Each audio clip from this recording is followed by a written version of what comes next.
Ladies and gentlemen, hey, hi, how you doing? Welcome back to the channel. Thank you so much for stopping by. You guys can see it behind me here. Warzone 2 is officially here. And of course, when you're first jumping in, you want to make sure you got all the right settings. Whether you're on PC or console, I got you covered in this one with everything you need to be using to have the best in-game experience. So I will have timestamps for all the various different settings locations here between keyboard and mouse, controller, graphics, audio, so on and so forth. If you're on console, obviously I'm recording this on PC. If you're on console, you'll see that some of these options are not going to be available to you, but everything on console is still covered here on PC. So just keep that in mind. But we start here first with keyboard and mouse. And for the most part, this is largely preference based on your sensitivity. Some players like that high sense, some players like that low sense, depending on your DPI. This is something you want to change dependent on your gameplay and your play style. There's really not many things here under keyboard and mouse that aren't personal preference, if I'm being honest with you. There's a few things you want to pay attention to, like for instance, under the movement advanced settings, there's actually walk speed, and you want to change this to fast. That's a very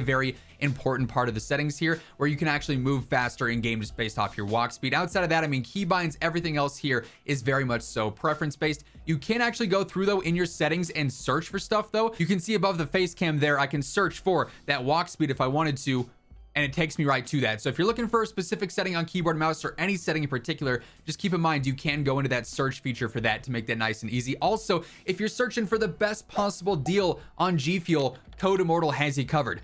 20% off everything on the site, cans, tubs, shaker cups, you name it.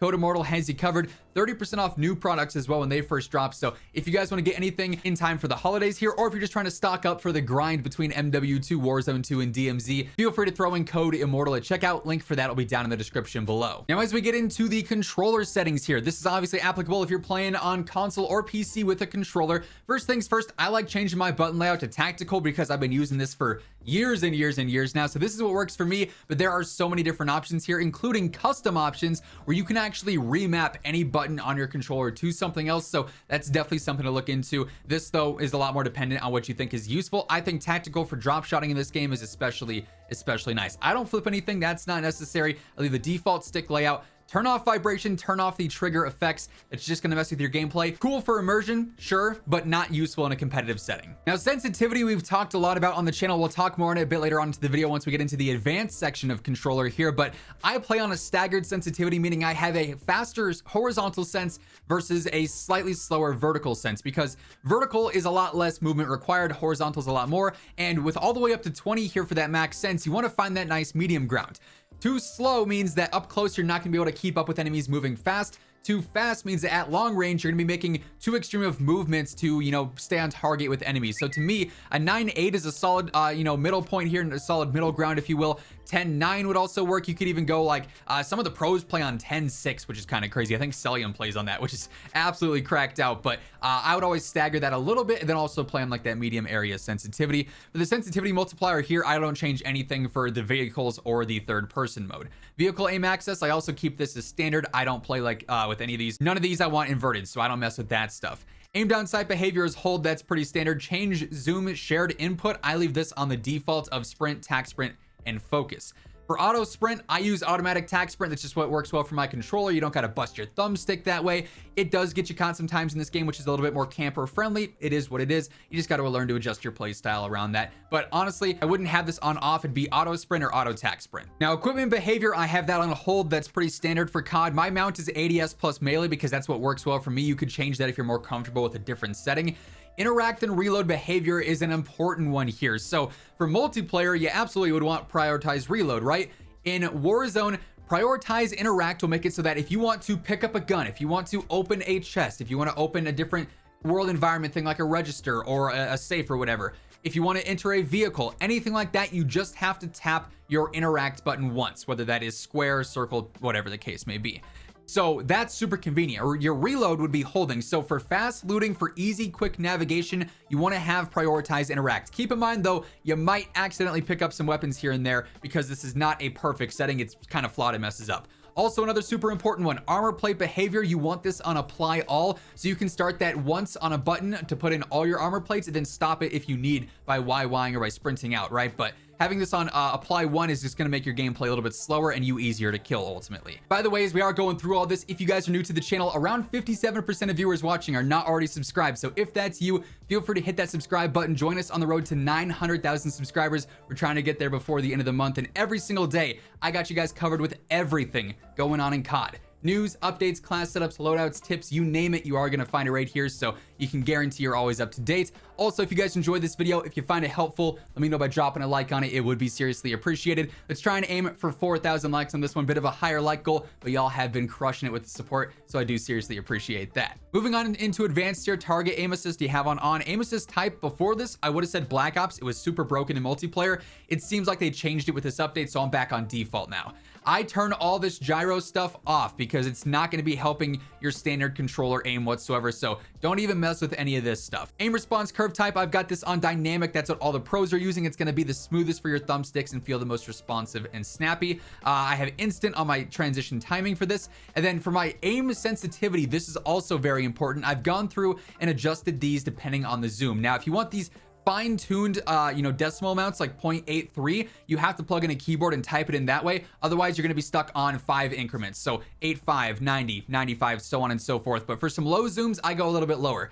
0.83, 0.85 for the 2 to 3 times, 0.9 for the 4 to 5 times, and I gradually increase for the high zoom, which I keep as a standard at 1. That'll be nice and consistent for your aim over long range and close range.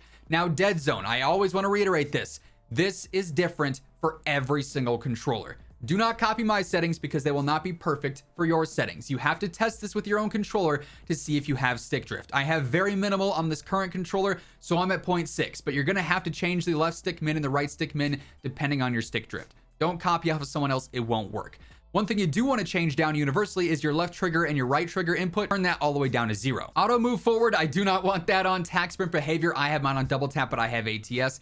Grounded mantle, I cannot stand mantling things mid-fight, so I've got that off. I have airborne automatic mantle as partial, so I can still mantle things while I'm jumping. And then automatic ground mantle you want off as well. I use standard for slide and invert. Plunging underwater I keep as just the basic movement. Parachute auto deploy, another huge one for Warzone here. Turn this off, that way you can be as low to the ground as possible and you can choose when you want to pull your chute, rather than having the game automatically pull it at that certain height, which leaves you stuck floating super slow as a target, and you're not able to get to the loot quicker than some of the enemies. Having auto deploy off is crucial, so be sure to change that to off. Sprinting door bash I have on. Ledge hang I have on mantle only. ADS stick swap, not a fan. Backpack alternate control, another important one here with the backpack inventory system that we now have in Warzone for body bags and whatnot. You have use the directional D-pads for off, which is just like pretty standard, or if you have it on, you can use your movement stick. I probably wouldn't do that. D-pad is the way to go. You want to have that off. Weapon mount movement exit I have on, but it's short. Depleted weapon ammo switch, that's sort of preference based. I like it on off. It's on by default, so keep in mind that's there. Quick C4 detonation, you can put that on. It'll allow you to blow up one C4 but without having to throw both of them to detonate it. Vehicle camera recenter, you want that as a short delay. Then you also want free look on there. And then this stuff for the overlays doesn't really matter at all. Now we move on into the graphics. And again, I want to stress this so much. My current gaming PC, pretty overkill for most people. I've got a 5950X in here with a 3090, looking to upgrade to that 4090 soon, but I have most of my graphics settings set to what's gonna work well for this setup, which obviously pretty overkill. You probably have a different setup. You might have, a 4090 in your setup where you can run things on a higher. You might have a slightly worse setup where you might want to turn down some stuff. When it comes to quality settings, which we'll get to in a bit, it is so much dependent on your specific PC specs and not dependent on what the best settings are, because truth be told, there are no best settings for quality here because it's completely going to change your frames based on what your PC can handle. For display stuff though, this is pretty standard. You want to play on full screen for the best frames in most cases. None of the stuff else outside of here you really want to change though, like it's pretty basic stuff dependent on what your system setup is like. Now quality, I use a custom preset and I use Fidelity CAS for my upscaling here. Now, if you play in 4K, DLSS is probably the way to go. If you have an AMD card, you might want to change this over to FSR1, but Fidelity CAS is the best for sharpness. And just the way the game looks, it's the best for my liking. I also turn that up to about 80. I am playing on the standard render res 1440p for me. Now, getting into the actual settings here again, you're probably not going to want to copy these one for one. SMAA T2X, the way to go for anti-aliasing in my opinion. We keep that on high, you keep that on 85. You don't really want to change any of that. Details and textures, this is where things get complicated. Truly, if you're looking for the best frames possible, turn it all to low. That's what it's going to end up coming down to. Your game is going to look crappy, but you're going to have good frames. And if that's what you're going for, you got your pretty straight answer. Now, for me, I like having decent frames. Usually I sit around in between like 120 and 160, 170, which works fine for me. And I got a nice mix of high, normal, and like low, for instance. So texture res, I don't like the word looking blurry, so I keep that on high. Filter here, I keep on normal. Nearby level of detail, I have on high, but you could also have this on low. That's not going to make a huge impact. Same deal with distant level of detail. Clutter, draw distance, I keep on short to minimize any potential frame loss there. Particle quality, this is not super important whatsoever. I turn that to low. It's not going to make much of a difference in game. Particle quality level, I also have on normal. You could drop that down to very low if you wanted to as well. I keep the bullet, impact, and sprays on. It's nice to see that information. Shader quality, I keep on high for just the visuals there. Not great for frames. Turn that down if you want to. Tessellation, I just have for near. You don't need that for far. Terrain memory, I do keep on max. On-demand texture streaming, this is another one. If you want some slightly better frames, your game's gonna look worse, you could turn this off. Streaming quality, you might as well turn to low because this doesn't really matter whatsoever. Volumetric quality, I keep on medium for some decent frames, but it still keeps the game looking kind of pretty. Low for the deferred physics quality. Water caustics, I do keep on. Shadow map resolution, this one's pretty basic, just the shadows. You don't need ultra or anything for that, so I just keep that on low. You could also go for normal there. Either or will work just fine. Screen space shadows, I keep on high. Spot shadow quality, medium. Spot cache, high. Particle lighting, I also keep on normal as well. And then for ambient occlusion, I go for both. This is another one. Turn it off if you want the better frames. A universal thing you should always turn off is the screen space reflections. This will make it easier to see enemies through water, through windows, through glass, all sorts of stuff like that. Static reflection, I keep on high. Weather grids, I keep on normal. For my personal setup, I use on for the low latency. I don't want to use on plus boost. I get better frames just on. And then all of this, you always want to turn off. No depth of field, no motion blur for world or weapon, and no film grain. Make sure you turn all those all the way down. Now for view, this is something we'll have available on consoles and PC. I go for 120. That's overkill. The sweet spot for a lot of players is probably going to be like 100 to 105. You do want to have affected field of view though, so that you have less visual recoil on there. I like the wide weapon field of view because it looks nice. For third person, I also go for 90 FOV, and then for vehicle field of view, I go for wide so you can see around more corners easily with that nice stretched out camera. For the camera shake, you want to have this on at least for the movement there. That way your screen's not bouncing around as much. I keep the third person ADS transition there, and then I go for game perspective for the spectator camera. Now getting into audio, here they did upgrade the audio a bit with the Warzone update. The footsteps are a little bit more noticeable. I go for home theater, although I turn everything down to 26 because it's just too loud for my setup. You might have yours at 90 and it's not loud enough for you. So that's totally preference based. Really what you want to focus on here is turning down music. That's not going to give you any potential vital in-game information, right? You just want to make sure dialogue and effects volume is audible. Make sure those are nice and loud, nice and clear, so you can tell for AO and you can tell for sound effects like footsteps, gunfire, stuff like that. Hit marker volume, I have a little bit lower. Mono audio, you don't want to have this on because it's not actually correct. It was broken with MW2 launch, so keep that off for now. Everything else here is pretty much preference based, nothing too important here with voice chat volume and all sorts of stuff there, so you don't really need to pay attention to anything there. Outside of reduced tinnitus sound, I would definitely turn this on so that you don't have like the ringing sounds as loud. It's obnoxious and annoying. Absolutely turn this on. Then the last settings we've got here are interface. And really the main things you want to focus on here is making sure your minimap is square with a rotation turned on so callouts are easier and you have that larger minimap area so you can actually see more of the minimap.